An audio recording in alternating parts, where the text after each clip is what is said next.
executive of the Ghana Gold Board should be suspended with immediate effect in relation to the incident where he was captured on video handing out US dollars to Agradaa.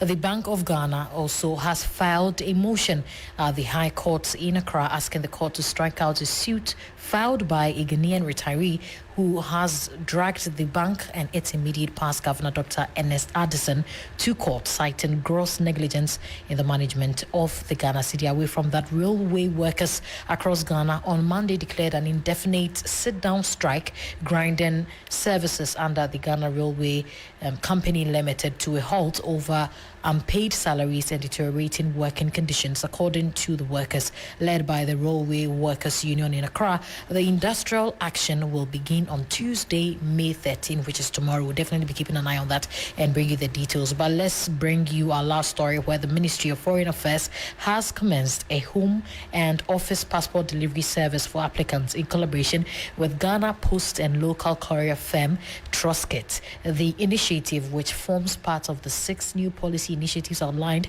and implemented by the ministry this year, officially took off last Friday, with the Minister of Foreign Affairs, Samuel Okudzeto-Ablakwa, personally delivering the travel document to some applicants within Accra. And this is where we bring the end of the news summary segment. Over to you, Alfred.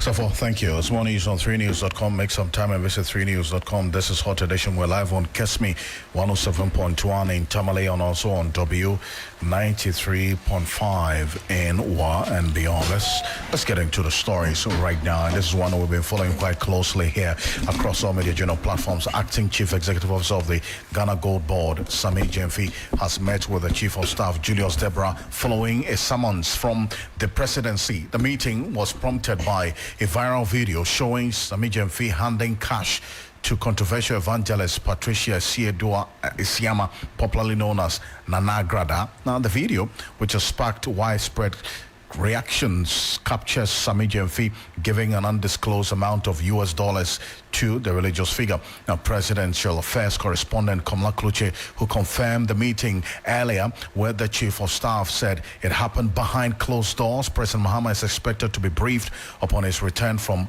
Lome. Earlier, that's later in the coming days. But the incident has drawn sharp criticism, which calls for accountability and strict adherence to the code of conduct for public officials has been dominant. Amid also calls for sanctions against Sammy Gyamfi. This coming from the minority in parliament, despite a public apology. Our Presidential Affairs correspondent Kamala Kluche is joining me in the studio with an update on this. Kamala, you earlier indeed confirmed that meeting between Sammy Gyamfi and the Chief of Staff, Julius Deborah.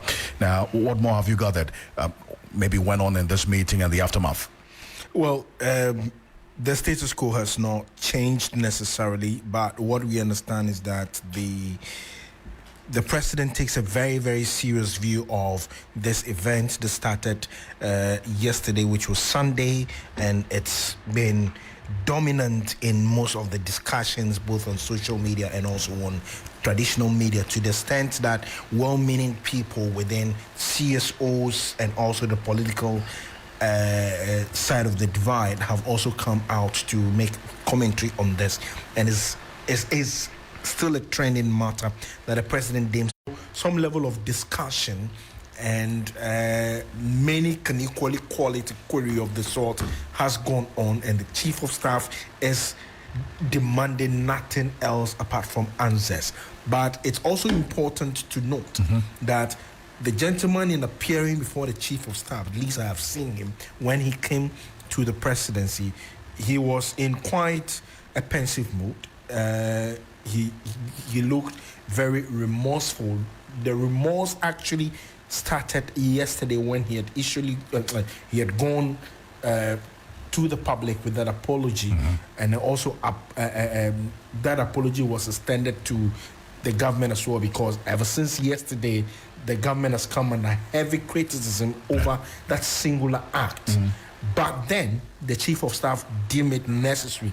My understanding is that because the president takes a very, very serious view of this, noting the very high standard that he has set for himself and then his appointees, it's not an issue that they are just going to make, just slide.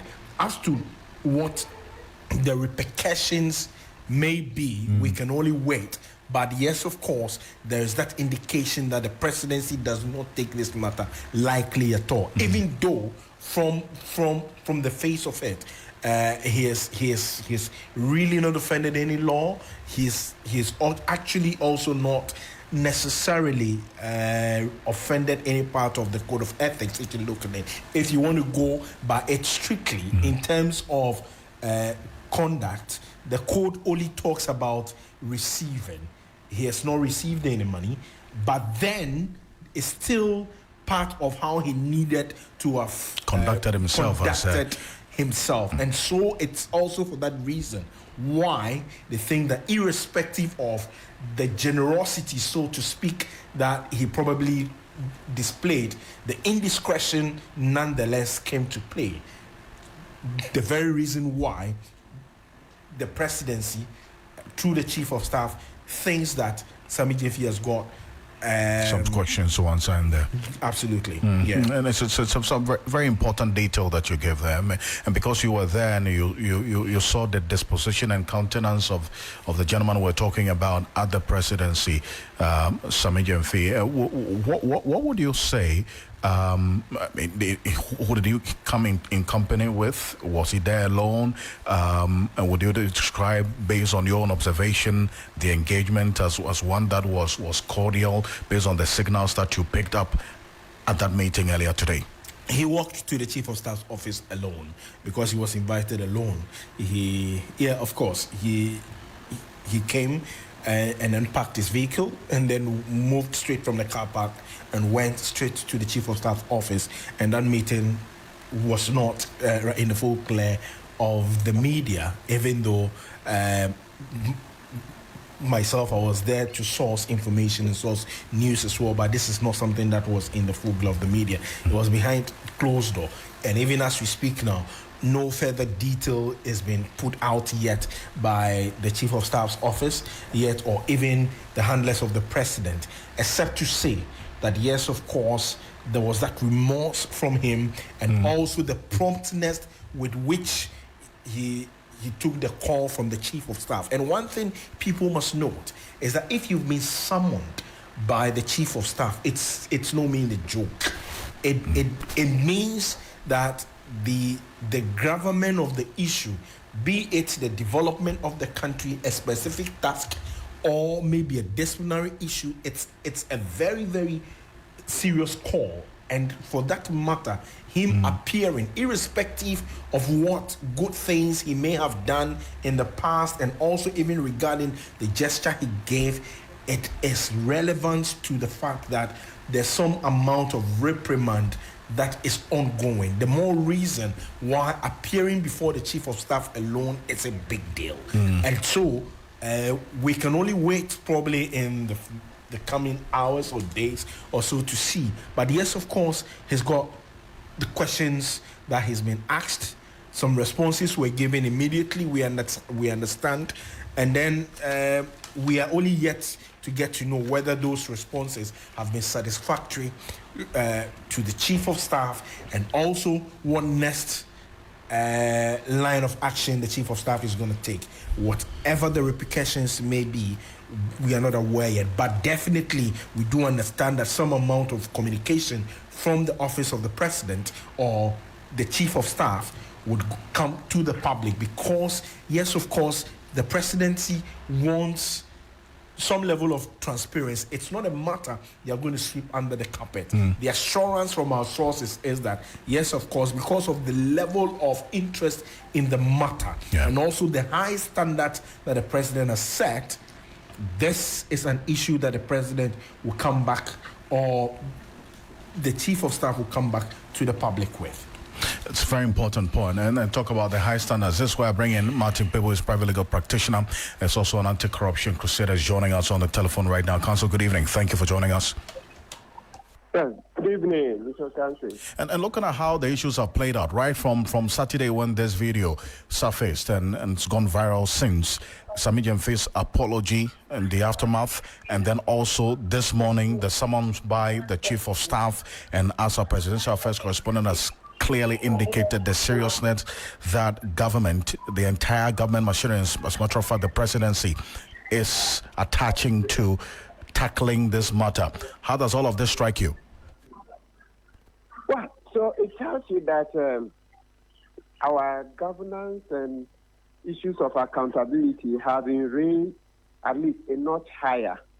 Yes, because I say so because, look, just a few months ago in the previous administration, we'd seen opulent birthday parties, etc., that did not attract the attention of the chief of staff. So for what looks like a few $1,000 to, generate such a lot of public interest and furore, it tells you that our people are now more engaged and that our democracy is certainly, benefiting from it. It means that, Ghanaians are watching everything. Because, to be honest with you, I'm also learning from this incident.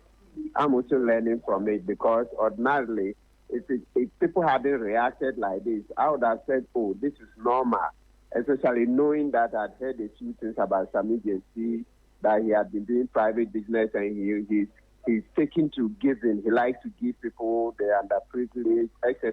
I've heard a few people who have said that he paid their school fees for them, he paid school fees for classmates, etc.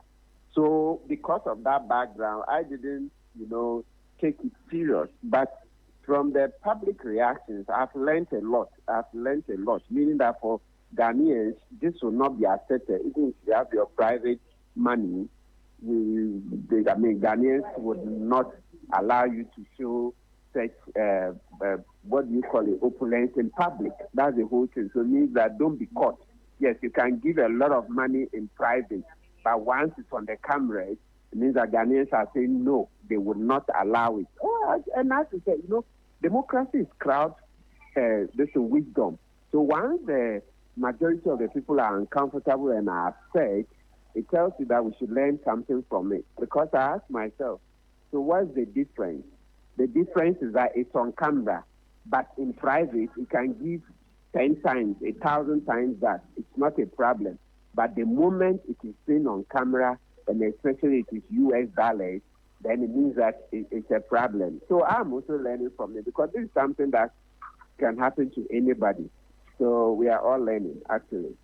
And you make the point about what he is known for privately, and that has been corroborated by many. But also the when you flip that coin around, now he's an officer in a public office, serving at the behest of the people, and so the dictates and demands of that office would certainly have to guide his private, benevolence. Is it not? Absolutely. There's no doubt at all about it. There's no doubt, yes, because now the game has changed. He's a public officer. So it means that everything he does, at least things that he's doing on camera, of course, he may not have been aware that it's on camera, but, well, it's happened. So it means that now he has to be extremely cautious in everything that he does. And, yes, as I said, we are all learning from it. And it tells you that public office is now going to be a lot more difficult to, handle.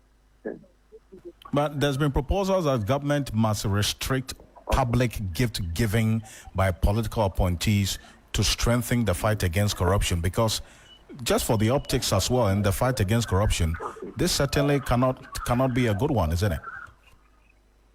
Yeah. No, say that again. I was saying that there's been that proposal, in fact, the call by many for government to restrict public gift giving by political appointees in order to strengthen the fight against corruption, because this incident, for the optics, doesn't augur well in the fight against corruption. Yes. For the optics, yes, it doesn't augur well. But like you said, so the other side of it then is that it's going to chill charity by public officers. It's going to chill it. So, well, that's the conundrum. So it's like the more things change, then the more they remain the same. You're trying to solve one problem, then in the process, you create another. Because, in a country where we don't have many opportunities, millions of our youth are unemployed. Usually they depend on the politicians to be able to get a few things done, even some for their very livelihood. So now you are like, hey, it means that these people, when you are giving them help, it has to be done secretly. Because the moment it comes up, then it means that the people are going to raise hell. So this case is really difficult. It's a difficult one, really, really difficult. Because as the politicians, MPs, etc., some MPs wake up in the morning and there's a long line of constituents who have come to collect medical, money to pay medical bills, school fees, funerals, weddings, naming ceremonies, etc. They are constantly given to constituents. So this particular case, we need to see how it's going to chill, the work that MPs and ministers do. But Council, there's been that attempt to, as it were, drawing the code of conduct and also how the nexus between this action and the code of conduct that was launched by the president. The code of conduct is quite heavy on the public officers receiving gifts, but silent on they giving gifts. So should the likes of Professor H. Kwesi Prempeh make the proposal that the code of conduct must explicitly regulate public acts of charity and ostentation by government appointees? Way to go? No, we need to reflect a bit more about this. And actually, there's this point that we haven't made strongly enough. You know that he entered the car and counted the manual. So it's the paparazzi, if I call it so, that snooped in on him. I think we should start the analysis from that point. He entered the car. He didn't stand publicly to count the money. He entered the car and counted. Then a camera was put in there. So he didn't see. That's why I said, listen, we really have to be careful how we are analyzing. Look at the video. He didn't stand openly and then started counting that. He entered the car. The car is his private space. That car is not a public space. Within the car is his private space, right? And he didn't invite people in. It's Agradaa, that's patients, what they call patients, right? Yes. Yes, he stood by it, all right?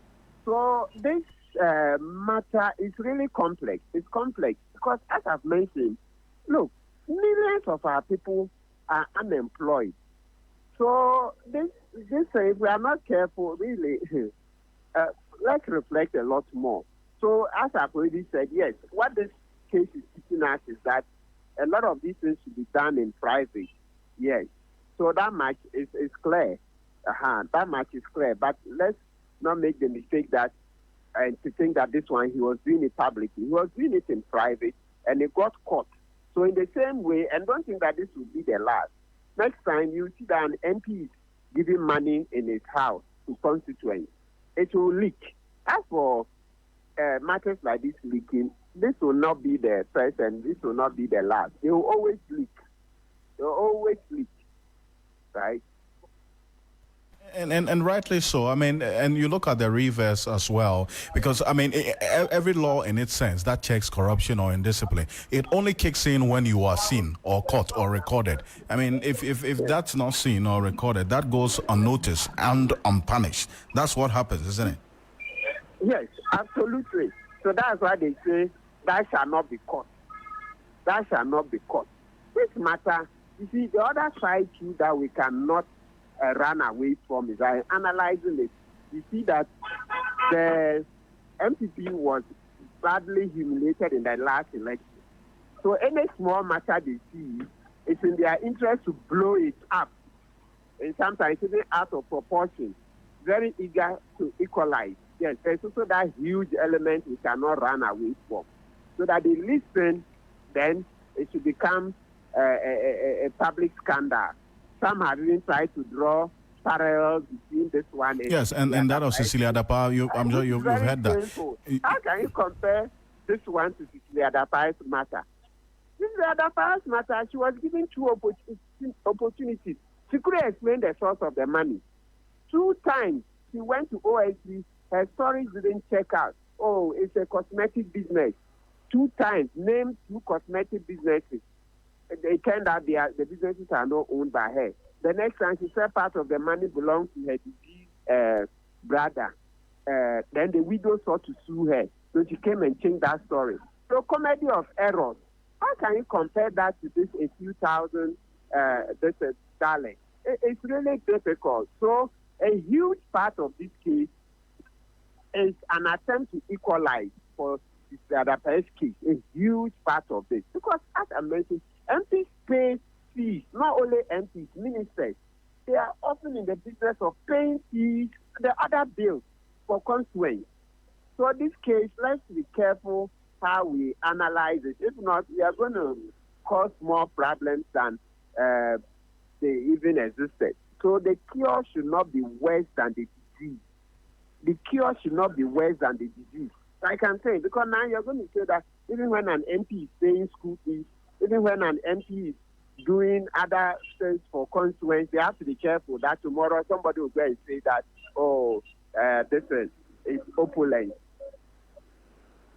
But you also look at the flip as to if Sammy Gyamfi, as we saw in the video, just had decided that, you know what, I mean, I don't have any business doing with this person, especially because of her own comments politically as well, snaps her and then gets into his vehicle, drives off as well. How about that scenario? No, so I didn't hear the first part of the question. Because of the analysis that you bring in about how this would could impact on benevolence. This is why there are others who have also asked a question about whether he, on the flip side, did not entertain this person and decided that even upon beckoning and, quote, harassing him to give her money, had decided to rather exercise same discretion, sit in his vehicle and drive off. Look, they say I don't buy into that. I don't think I have enough facts to side with those people saying that it's an act of indiscretion. No. Let's be very objective. Let's not say things today that tomorrow we can't defend. Now let's go into the specifics. One, as I've mentioned, was it done in public? It was done in the car. It's somebody who put, a camera in there that he didn't see. Obviously, if Sammy Gyamfi had seen it, he would have popped it. So look at it. It wasn't done openly. It was done in the car with Agradaa partly covering Sammy Gyamfi, right? And then somebody put a camera in there. Now, two, Agradaa is said that she even gave her hotel to the NDC to use for what? Some number of days that was free. And so sometimes somebody gives, it's normal in life, somebody gives you a gift today. If tomorrow he sees that you are in a better position to be able to pay for it, sometimes people ask, even if they are not asking to be paid for it, they'll say, oh, you remember when you were in Dye Street, I helped you. And that you are also in you are in France, you are in a better position. Oh, maybe you can give me something. It happens all the time in life, right? So it's difficult to call this indiscretion. It's extremely difficult. Look, in law, there's this very popular saying. They tell you that, look, with hindsight, even a fool is wiser. Yes, with hindsight, even a fool is wiser. But it is not the hindsight of a fool that is used in measuring liability, okay? But the foresight of a reasonable man. What I'm simply saying is that Sammy Gyamfi, at the point that he was doing this, was doing it in a car. We are familiar with this. A big man in his car counts money and gives to people. We all have received some while we were kids and have grown up, and some grown up to receive. So if we are not careful, as I said, there's a huge part of this thing which is a quest to equalize. So we'll do something that very soon, like you say, we're going to kill benevolence. I like your use of the word benevolence or charity. So I'm not going to quickly jump onto the bandwagon that Sammy Gyamfi did it. It was an act of indiscretion. No. And me saying this today, even since this government came, just last Saturday, remember I disagreed vehemently with Cassiel Ato Forson on the matter of President Mahama giving an extension to appointees to file their assets. So I disagreed and said under Article 283, the president had no power to do that. You know, when the Bank of Ghana search came, the governor's search came, I disagreed. I spoke against JAPA, the matter of G.P. Owari. I even went to the extent of saying I'll defend G.P. Owari if NIB incarcerated there beyond 48 hours. Okay, there are several other things I've disagreed. Okay, with this government, though I voted for them, I supported NDC. So me, what I'm telling you today is my candid opinion. Yes, that's my candid opinion. Just right now, if the topic changes and the facts go against the government, I'll say so. At least I'm on record. If you check, so far that this government is here, there are not less than 6 issues that have come, and what I spoke went against the government. So today, if you see me saying that Sammy Gyamfi's own, listen, yes, the optics don't look good, but it's not as bad as it's being made to look like, then you should know that that's my candid opinion.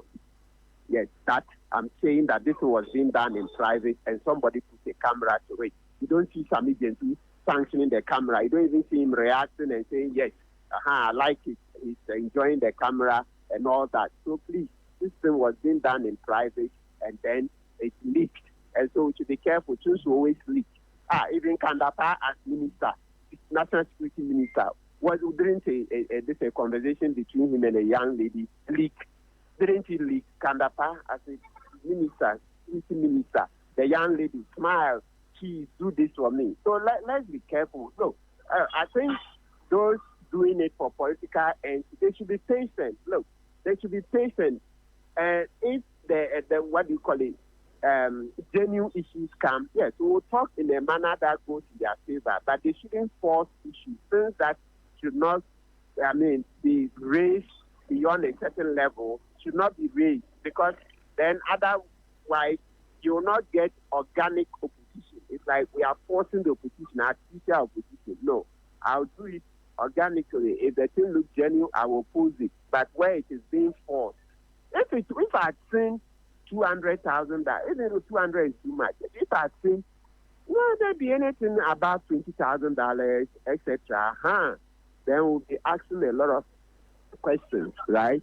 Maybe 20 is not a figure, I'm just saying extempore. But what I mean is that definitely that money that Sammy Gyamfi counted, it doesn't look like it's gone beyond a threshold in Ghana. Because if you convert, even let's say it was $5,000, 5 times, even 13, right? 5 times, let's say if it was 10,000, that would be like 130,000 Ghana cedis. So 5,000 dollars would be about, is that 65,000 Ghana? Yes, ask the MP. They pay 2 feet more than that. They pay 2 feet more than that. So let's put this in context and let's be extremely cautious that we don't blow it out of proportion. It was not Sammy Gyamfi who was displaying the money. That was Agradaa. Patience, what's her surname? Esiama. It is, her husband is Esiama. She's Patricia Esiedua Esiama. Patricia Esiedua Esiama. Right? Yes, she was the one brandishing the money. She's not displaying it, or like, okay, Ghana will say displaying it. She's not a public officer. So as I said, for optics, it looks quite a bit uncomfortable, it looks bad, etc. But let's be careful that we don't go too far to go and create something that we can't live with. That all the MPP, NDC are like, they will not be able to help constituents. Council, there's a conversation that's evolving. We are waiting for the verdict of the president on this, so we'll certainly come back to you for some more. I beg your pardon on this. Thank you so much.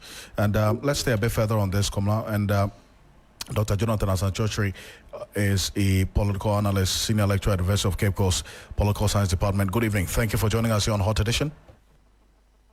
Good evening, Alfred. Now, the other side of this, beyond the legal, is also the politics of things as well. And there is that groundswell of reactions from the grassroots, the rank and file of the party, a section of whom also are of the view that if Sammy Gyamfi have to be giving money, it shouldn't be the recipient in question. In this case, Evangelist Patricia Esiedua Esiama, popularly known as Nana Agradaa. I mean, how far-reaching is this concern that a section of the grassroots have raised? Well, let me say good evening to your good self once again and to your listeners. I think I will, for the first time, disagree with Mr. Martin Pegu, the angle that he took this particular issue. The actor himself has admitted as having, not displayed discretionary. He was like it's an act of indiscretion on his part. That is what he has admitted to. So we need to work with that. It is not good for the optics because the issue is a very sensitive issue. Because if you look at it from the bottom to the top, you could say that it affects the sensibilities, of the grassroots. Because it's very sensitive, as you rightly put the matter. Obviously, it is also going to affect his credibility as a politician. It's not good for the optics because it could come as a collateral damage for his political career. That also being said, it could also come as a collateral damage for the party. It is more or less like a test case for the president because Mr. Sammy Gyamfi is one of the favorites of the president, no two ways about that. And so it is a test case for the president as to how you want to go about it. Whichever way you look at it, for the optics is not good. What is even more annoying and infuriating to the grassroots is the personality involved. And so for me, no post facto rationalization will suffice. And that it is good that he rendered an unqualified apology. That is something that is a mark of a man when you admit that, a conduct of yours borders on some kind of ethic, it is unethical. And so if you have admitted to that, that is good. It is also a show of remorse. We cannot kill him or flay him for that matter. But that being said, I think that he will have to purge himself profusely before the grassroots. Purge himself before the categories of appointees who fall within his age bracket. Because there were people who suggested to the president that, look, almost about 70% of your appointees are within the ages of 30 and less than 50. Some of them may not have had some kind of experience in the public sector. It is too much of a risk to allow such categories to find themselves at such sensitive positions.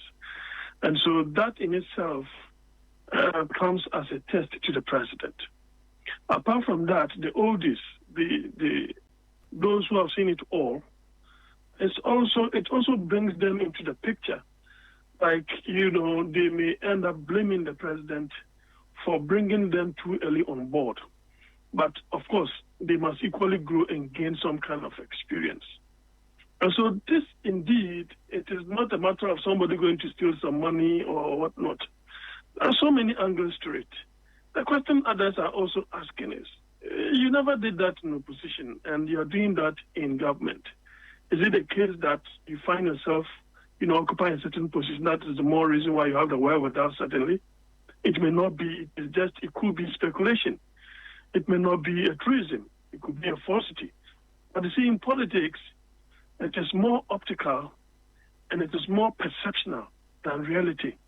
And so when the perceptions are not right, it will go a long way to affect the image and the corporate identity and the image of the party that is in government and the agent and the assigns of the government. And so it is not good. It is not good at all. I had counsel suggest that, he went inside the car and did. Look, from the beginning, he took pictures. They took pictures of himself and the woman. This is a woman that I'm not in public office like they are in public office. Maybe as a lecturer, maybe some kind of public office per se. But I will never in my life let Madame Agradaa come anywhere close to wherever I am. whether for good or for bad reason, because that woman is a collateral damage. She may even have psychological problems, but you may not see. I wouldn't want us to go on that slippery path because, I mean, I think you're on a trajectory, and let's not deviate. So, because you're not close with the competence to determine her psychological state, but the point you make about what the grassroots, yes. Before you come in with your yes. You know, when she was purging herself of the issue and explaining on TikTok, you know what she was doing? She was asking people to be pressing a certain knob on TikTok. When in actual fact, you are explaining the case as a way of exonerating and ensuring the innocence of Mr. Sammy Gyamfi. But you are asking your followers to be punching a certain knob on the social platform. Who does that? So we are dealing with someone who, for example, uses profane language in the public space.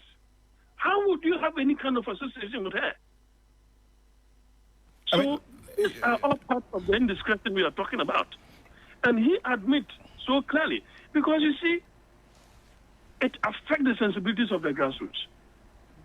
Having dollars in your car, for what? Maybe some of us don't have. That is why we are critiquing it. But I don't know why you will have dollars in his car, because that in itself poses some kind of threat or security. If some armed robbers accosted you, what would have happened? So, in whichever form or nature, it is not good for himself. It is not good for the sensibilities of the grassroots who worked hard. Some of them died.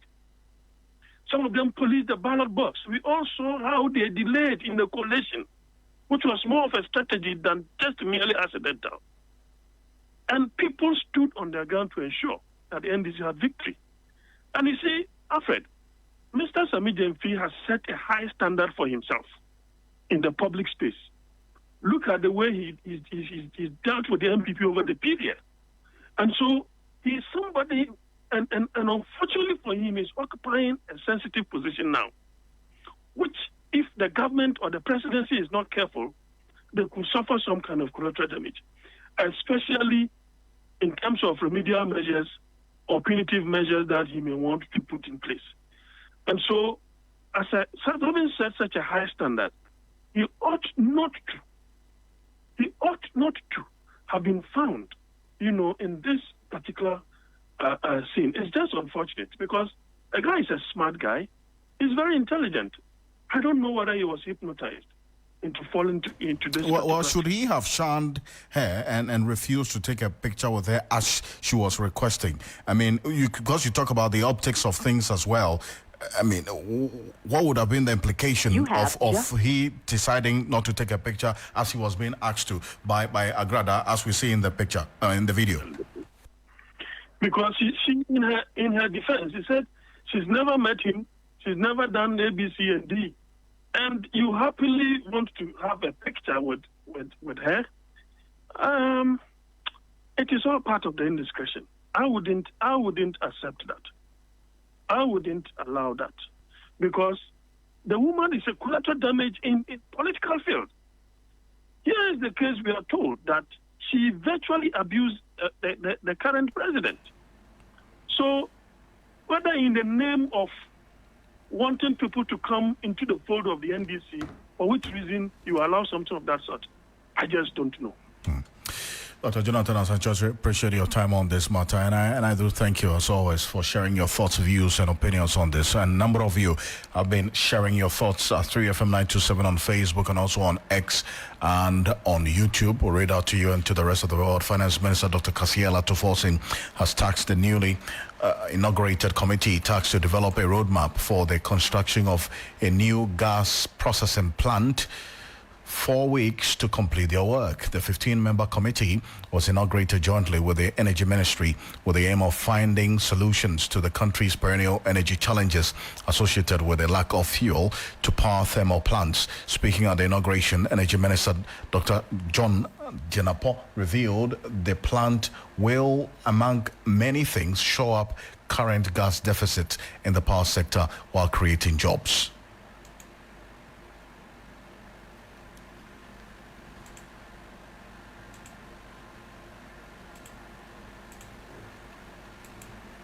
We'll bring that to you for shortly. But Finance Minister Dr. Cassiel Ato Forson on his part stressed urgency in the task of the committee in solving the current challenges faced by the country with respect to matters on the shortage of gas and then also the disruption in the supply of electricity. We'll bring that to you as we go on here on Hot Edition on 3FM 92.7. We're live on Kesmi 107.1 in Tamale and beyond, and also on W 93.5 in Wa and beyond, and some more news as well.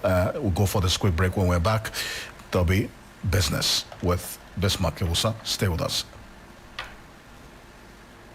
Hello, Ghana. It's a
Hello, good evening, and welcome to the business segment on Hot Edition with me, Bismarck Iwusa. Coming up tonight, Accra ranked Africa's third fastest growing real estate market, boosted by rising demand and investor confidence. We'll bring you details of new report by Statista and Knight Frank.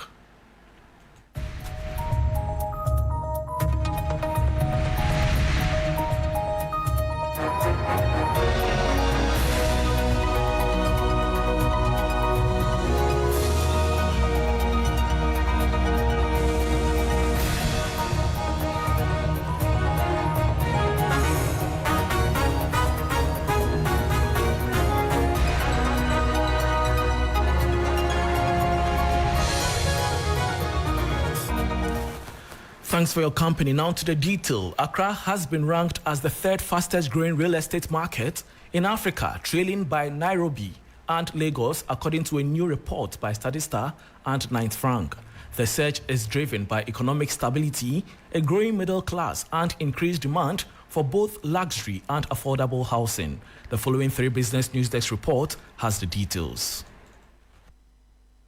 Ghana's capital, Accra, is making waves on the continent's real estate scene, emerging as Africa's third fastest growing property market, according to new data from Statista and Knight Frank's Africa report. The report attributes this rise to investor confidence, political stability, and a surging urban population. Accra's real estate market is projected to reach 533 billion cedis by 2025, with residential housing alone accounting for more than 85% of that value. Prime neighborhoods like East Legon, cantonments, and airport residential area continue to attract high net worth individuals and expatriates, while affordable housing demand is rising in areas like Spintex, Adenta, and Pokwase. The government's partnerships with private developers and ongoing mortgage schemes are also helping to make home ownership more accessible. However, Despite the growth, Accra faces office space oversupply challenges, with vacancy rates hitting up to 30%. Developers are now shifting towards flexible mixed-use buildings to adapt to remote work trends. With its strategic location and growing business reputation, Accra is fast becoming a major player in Africa's real estate boom. And that was a 3 Business News Desk report on Accra ranking Africa's 3rd fastest growing real estate market, boosted by rising demand and investor confidence. Moving on, Governor of the Bank of Ghana, Dr. Johnson Isiama, has raised alarm over the persistent high cost and inefficiencies associated with cross-border remittances, describing them as a major obstacle to inclusive growth and financial integration across Africa. Speaking at the IMF Sub-Saharan African Central Bank Network Seminar on CBDCs and digital payments in Accra, Dr. Isiama pointed to high transaction fees, slow processing times, and lack of interoperability as key challenges that continue to burden families who depend on remittances and small businesses engaged in regional trade. He therefore emphasized the need for regional cooperation among African central banks to ensure meaningful progress. Moving on, economist and director of the Institute for Statistical, Social and Economic Research, ISE, Professor Peter Korte, has stressed concern over the net impact of the cedi's performance, warning that while importers may benefit, exporters stand to lose due to reduced competitiveness, a situation that could have a long-term implications for jobs and consumer welfare. This comes after the cedi was named the best performing currency in the world after persistent appreciation to reach under 14 cedis to $1, an achievement largely credited to the government's recent fiscal measures.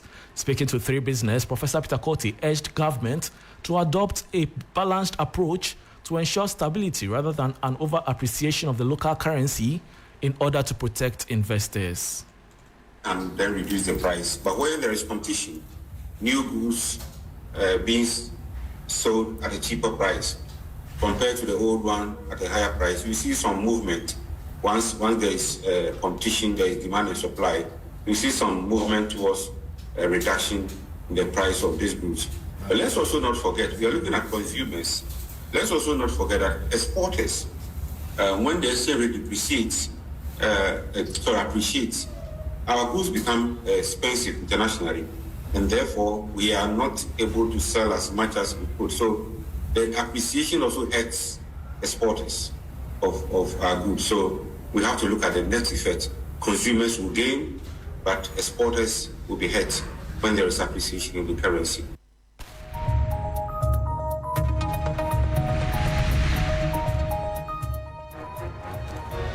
And that was economist and director of the Institute for Statistical, Social and Economic Research, ISE, Professor Peter Korte. And that brings us to the end of the business segment on Hot Edition with me, Bismarck Ausa. For more business stories, please check out our website, 3news.com. Thanks for your company.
Some sports here on 3FM's Hot Edition with me, Mutala Yakubu.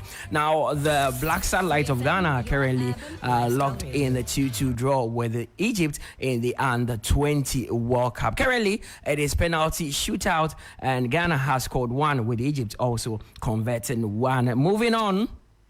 Ghana's 4x100 relay team have booked qualification to the World Championship after finishing second in the qualifying round 2 at the World Relays. Now, Ghana, after narrowly missing out on automatic qualification on Saturday, took full advantage of their second chance, delivering a solid performance to clock 38.2 seconds behind France. A shaky changeover between Barnabas Aguirre and Joseph Poamua looked to have put the Ghanaians out of contention, but a sensational ankle leg by Ibrahim Fuseni sealed qualification for Ghana. This is the second successive World Championship qualification for Ghana, showcasing the immense improvement in athletics. My colleague has more on this. The guys recovered well. After that shaky start, they did a video which they put out and talk about the fact that they've worked on things and they would make Ghanaians proud, and they did. They could have even finished first, but for the Italian. So I think it's a good start for them. These boys do not have enough preparation, and Azamati has said it several times that the lack of preparation is what hinders Ghanaian athletes from performing at the bigger stage. Now that we know we've qualified for the World Championship, preparation must start now until the main tournament, and I believe Ghana will do well.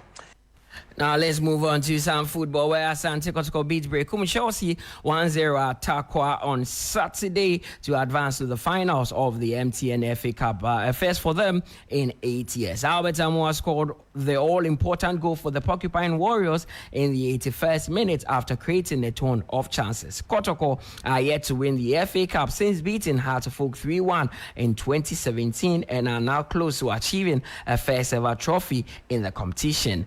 Now, let's go to Takwa and have a listen. I think on the surface of what we've seen so far, Kumasi Asante Kotoko may have too much for them. And you can see that Kotoko have placed all their hopes, all their eggs in one basket. That is a FA Cup basket. Because right after that draw against Hartlepool, Karim Zito talked about the fact that the Premier League looks far-fetched for them. But if they are to hold a realistic chance of winning a title, then they should focus on the FA Cup. So you can see what Asante Kotoko want to do with the FA Cup. The defeat to Nania FC in 2011 will still be fresh on their mind. So they would go into this game not going to undermine or underrate Golden Kick, knowing that Golden Kick, I mean, they have a golden kick, if you can say that, because they like to go to the penalty shootout where it's a game of lottery. Anyone can win. They will try to hold Asante Kotoko and try to push the game into extra time, then to penalty kicks and see if they have a chance. But with Kotoko's attack of Albert Amoah, Kwame Poku, and all these, players, it will be too much for Golden Kick. For me, we could have a battering from Asante Kotoko or an upset from Golden Kick. Now, let's move on. Elsewhere in football, Andre Ayew has clocked up 500 games at club level after his appearance in for Le Havre against boyhood club Olympique Marseille. In the goalless draw in Ligue 1, Ayew has reached the landmark across multiple seasons in the French top flight, the English Premier League, the Qatar League, and the Turkish top flight league. He has also spent time in the Championship in England, as well as the second year of French football. Journalist Rahman Osman has followed Dede closely and says the landmark is great credit to his longevity. It goes to show the character of the man, goes to show the character of the player. Now we can have two things, the man as an individual and the player, and it's the lack of clarity on Ayew's international future is also robbing him of some of the goodwill he's had. So hopefully we will have a fair conclusion to it and would have the proper communication on what's going to happen with him, because I think there's a lot that is happening in his career and a lot of people are not touching it just because of whether if he will still play for the national team or not. But think about this, he's played 500 times as a professional footballer, and that is a show of how dedicated he is, how disciplined he is. And I've been lucky enough to know Ayew on a personal note. The amount of time he works to make sure he's fit, the amount of discipline he has, like literally eats on time, eats the right thing, make sure that his body condition is always at the level where if he goes to training or he has a match, the risk of injury is always literally almost all the time limited to just a natural cause and not that of maybe possibly like because of a diet or just not taking care of himself.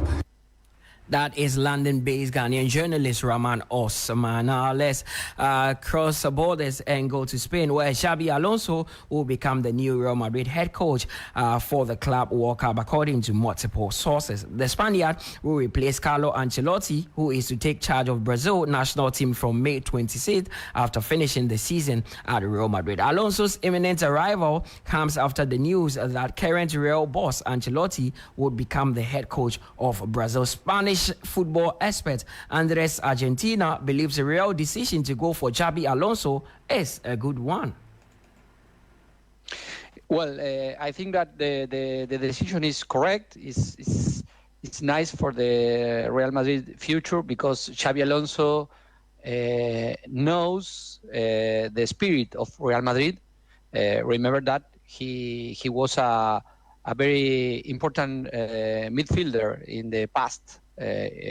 He was implicated in a lot of titles of Real Madrid, including Champions League in the past, and he's developing a very good career like a coach in Bayer Leverkusen. And well, he's young, he's modern, he has the element to promote a new Real Madrid, no? With Mbappe, with a main star, but he need to. The Spaniard added that he is optimistic that Carlo Ancelotti can lead Brazil back to their glory days. Well, I think that he has a very good opportunity because Brazil is in a very bad moment now, the national team. Remember, Brazil had, with Ancelotti, the third coach in the last 3 years. It's a lot for develop a project, no? Will have 1 year is big, and for me it's very important that he knows Vinicius, he knows Rodrigo, two of the main players now in Brazil. Obviously, he knows and suffered yesterday, Rafinha too, but he has the talent, no? But Brazil need a team. There are different things, no? So that is Spanish journalist there, Andres Argentina, keeping us up to date with what is happening with Real Madrid and Brazil. But some sad news for us here, because the game between Ghana and Egypt, the under-20 AFCON, has come to a closure after a 2-2 draw in extra time. Ghana has lost on penalties by 5-4, meaning that the Black Satellite have failed to qualify for the Under-20 World Cup, which will be staged in Chile in September. Since 2015, Ghana has not been able to be at the Fiesta, and it's a sad one for Desmond Ofer and his boys. Now let's move on and go to England, where just 3 days after United reached the Europa League final, they were brought back down to earth by another lowly side in the Hammers, with the London club recording their first top-flight win at Old Trafford since 2007. Ruben Amorim said he feared his Manchester United side were forgetting their responsibilities as players for one of the major clubs in the world. While casting doubt on his own future, the Red Devils manager says Saturday's loss is not a good one. We create more chances than the opponent, but the lack of urgency to protect our goal in the few times that West Ham was near our box, we had a lack of urgency. We were near the box and we had lack of urgency. and we need to be more aggressive. If you cannot score in the first ball, the second ball, if we cross the ball, if we are aggressive, we can score. We had lack of pace. We have to do so much better, and for me the biggest concern is that feeling that is okay, and we cannot change our position so much, so it's okay.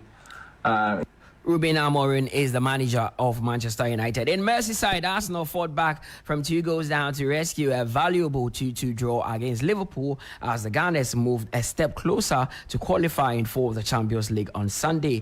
Mikel Arteta's side trailed first half goals from Cody Gakpo and Luis Diaz at Anfield, but Gabriel Martinelli reduced the deficit before Mikel Merino grabbed the visitors' equalizer. Here is head coach of Arsenal, Mikel Arteta.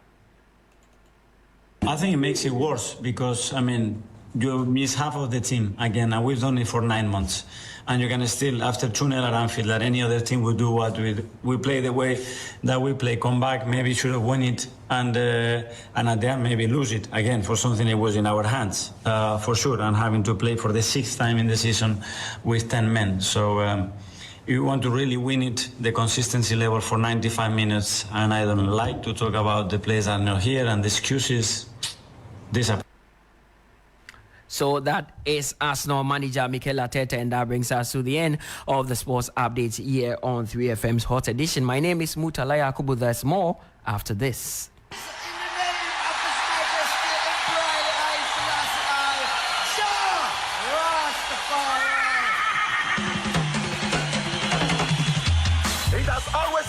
A journey of Pan-Africanism and consciousness. It is your regular taxi driver with the urban blend and 3FM 92.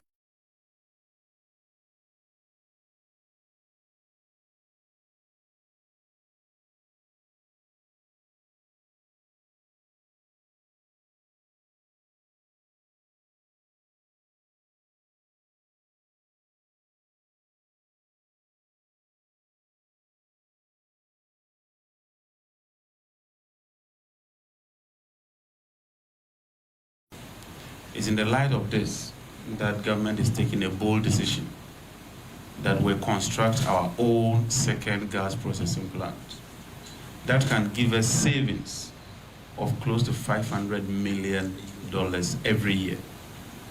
And so in 2 years, the savings from using gas as an alternative to liquid fuels can repay the plant. And we think that the states and Ghana must own that plant. One of the reasons why we are facing serious challenges as a country is because the IPPs are always on our necks, and they wouldn't take a breather. So we're going to get our own gas processing plant, increase gas consumption, but also, for those who understand this sector, we're going to get what we call the LNGs. Then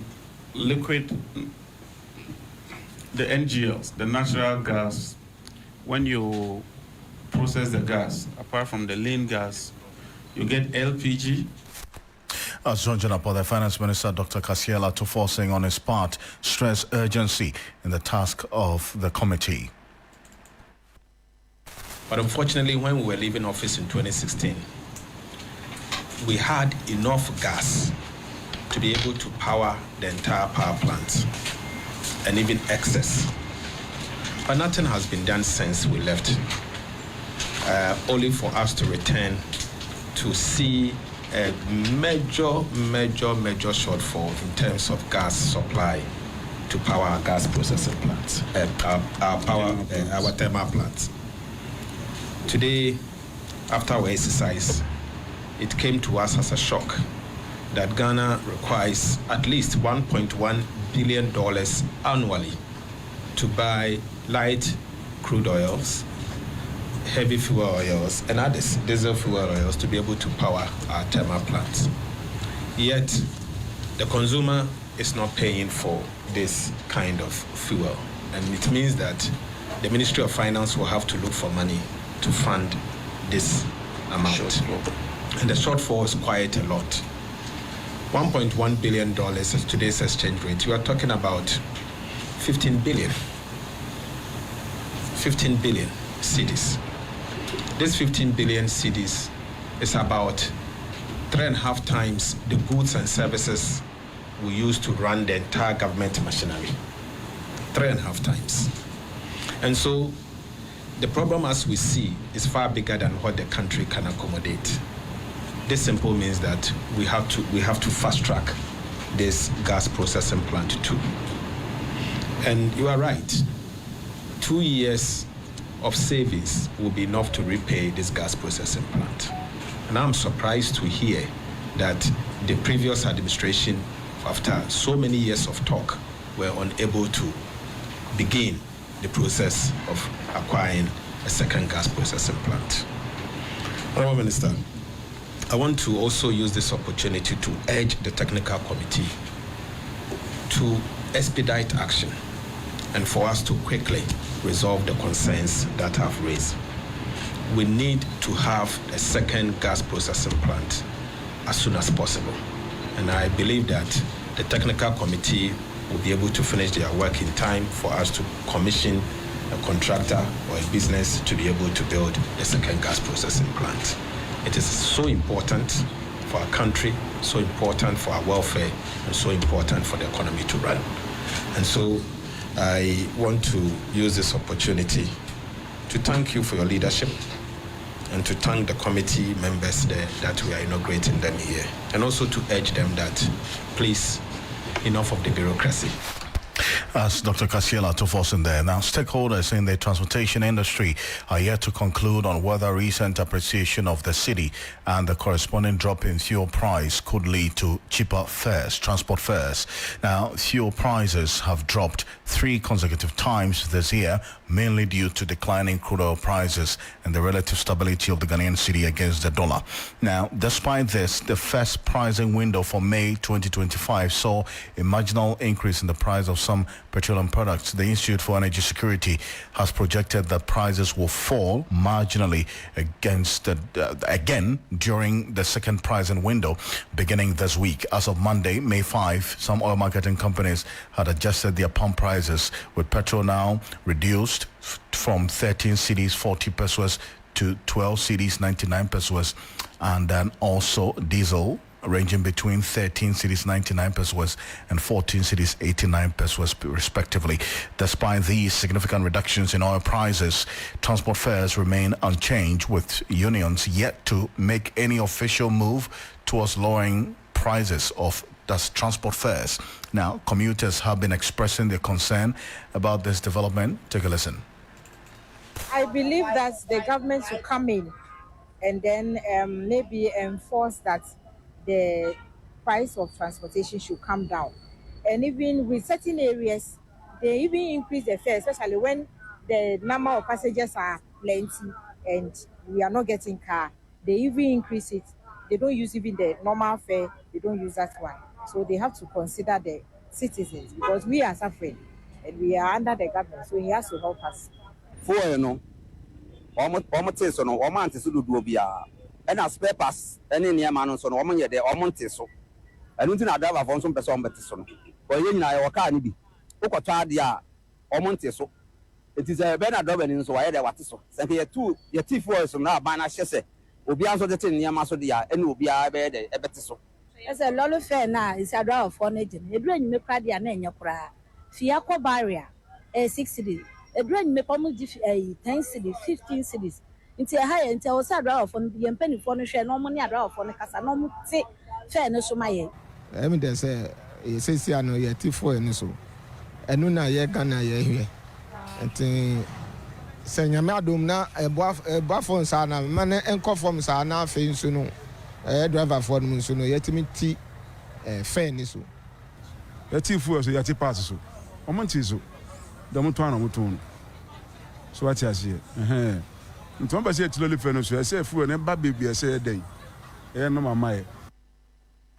There's some commuters there, but let's get a bit further, some detail on this. And the man who speaks for the Ghana Private Road Transport Union, Head of Industrial Relations, GPRTU, Alhaj Abasi Moro, is joining us. Alhaj, good evening. Thank you for joining us.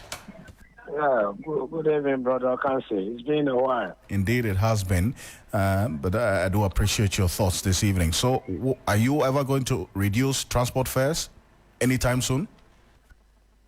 Mr. Ocansey, I will say yes and no when the need arises. But for now, the current situation doesn't move us to reduce the lorry fares now. Why do I say so? Yes, why? The fuel prices which has been reduced, you rightly said it was around 13 cedis on pesos. It is now 12 cedis, 99 pesos. Meaning the reduction hasn't even affected cedi. It has affected pesos, some few pesos. Let's move away from the fuel. You see, we run... but the pesos is per liter. Other components alongside the fuel. Just this Saturday, I bought 13 plate battery, which was being sold around 700, 1,100. Well, meaning when the prices all went up, they are stable. All the prices where it went to are still stable. When the dollar went up, there were some taxes. Currently, the current government has reduced those taxes, and the dollar is declining. But by then, our people have this stock in their stores, and they said they bought it while the dollar rate was up, while they were paying some taxes. So they are trying to clear this stock before maybe the new stock at the reduced prices could also get to some of us. So plead with the general public, they should understand is that yes, the dollar is declining. We are all happy. We are all ready also to reset Ghana, but we are doing business. We are in serious business. It's not taking. But we run at a loss, and it will affect all of us. But this is always the refrain. I mean, that's always your position.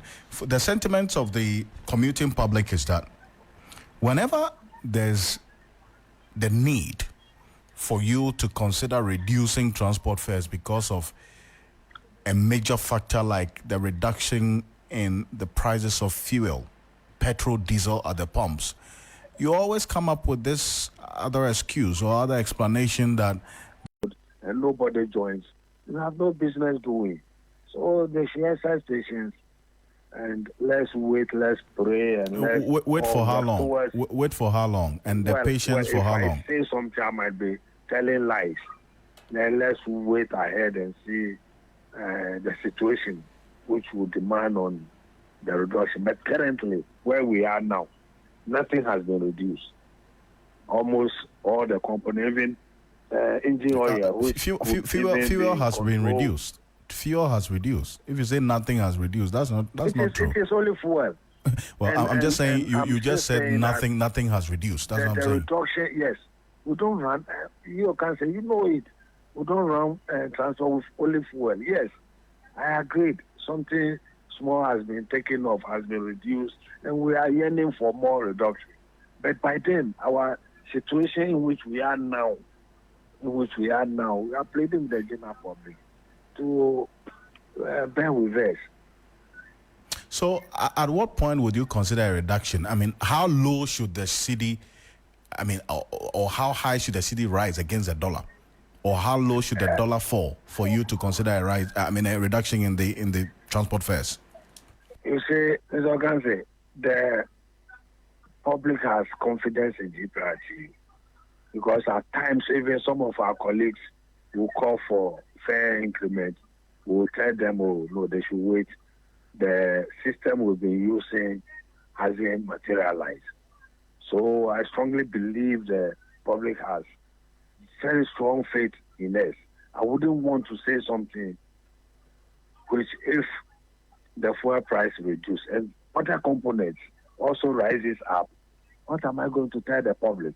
So let's all pray and wait patiently. When we get there, we'll deliver.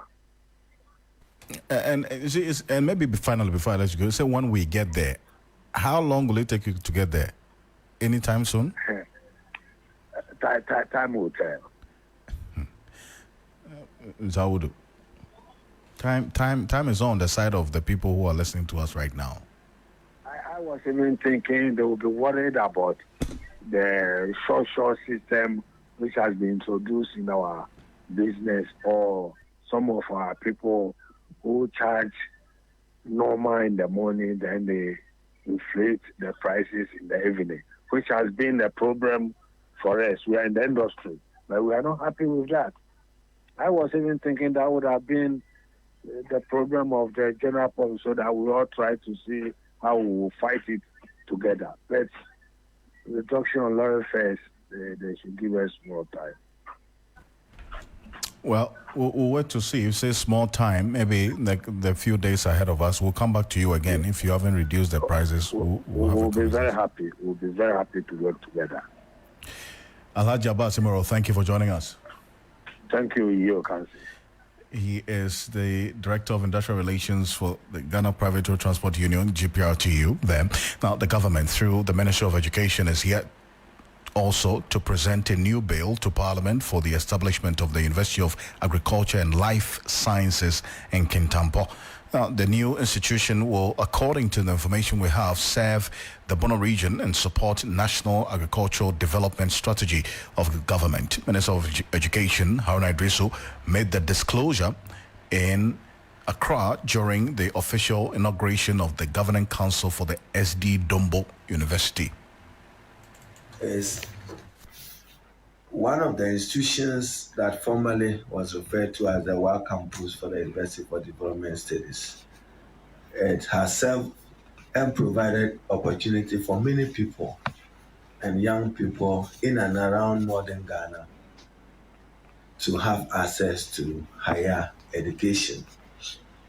And you are driving the quest for equitable development through accessible quality higher education in the northern part of the country.